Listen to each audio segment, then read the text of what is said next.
Well, good news for hockey-starved fans. The Lloydminster Bobcats preseason got underway last night, and we had a chance to go and check out the game for a bit, and pretty good crowd to come out for the first preseason game. Not too bad. A few scouts were there too, so it didn't hurt. Some of the Bonneville Pontiacs, a couple college scouts were in attendance. Ponce had a lot of senior guys on the team taking on a rookie roster for the Bobcats. We'll pick it up at the midway point of the second period. Ponce up 1-0 on the power play. Alex Smith right in the slot, wrists it top shelf. Bonneville doubles their lead. Still in the second, Ponce on the attack. Smith sneaks out in front and slides it past Kyler Komistik for his second of the night, 3-0 after 40. Third period, Ponce run into some penalty trouble. Kyler Henn's stick clips Brock Weston in the mouth. He'll get a double minor for that. Cats will head on the power play, where Boston Colley walks in from the half wall and scores. Lloyd on the board, then more pressure from the home side. Mitchell Brennan pinches in and makes it a one-goal game. The Bobcats almost get an equalizer. Ryan Symington will collect the turnover, but fires it wide. It was a physical contest. Cole Porter here checks Smith from behind. He'd be okay, but Smith gets up and retaliates. He would get 5 in game for that. And at the end of the game, some more rough stuff. Both teams after the whistle.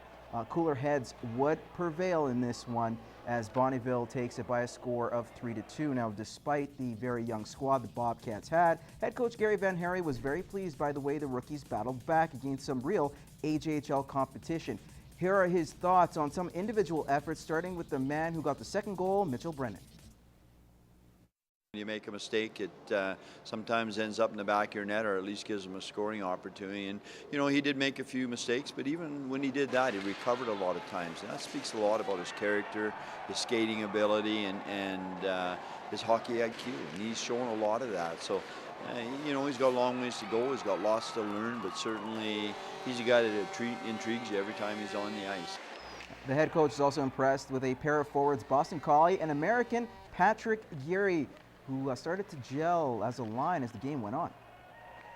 Both of those guys have had good camps, and they're two guys that we recruited and we brought in here because we felt they had an awfully good chance of playing here. And I mean, right now they're just playing their way up even higher.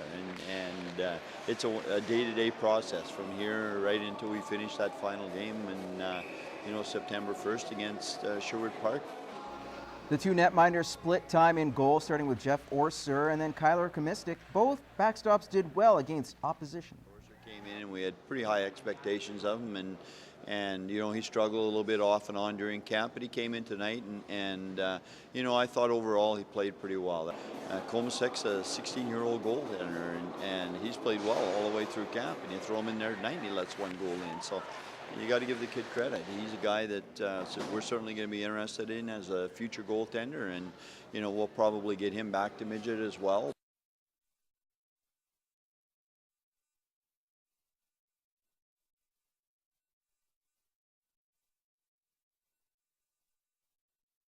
Okay, after last night, head coach Gary Van Harry made his first round of cuts. A total of 12 players were let go. The majority of them were 18-year-old players. Now all cuts are tough, and they're tough to be made. Van Harry says these ones were the easiest.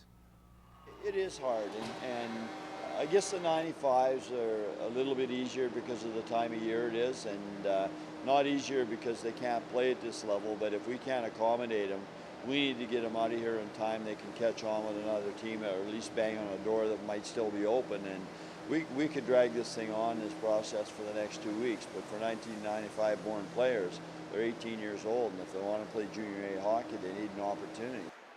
As for tonight's back half of the home and home against the Pontiacs, it's expected that the Cats will be using this game to elevate their 16-year-olds, putting 6 in tonight's lineup.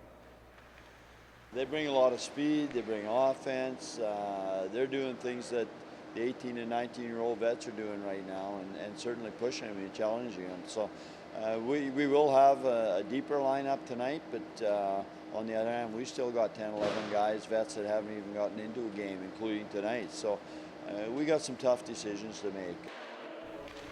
Puck drop for tonight's game is at 7 o'clock at the RJ Lalonde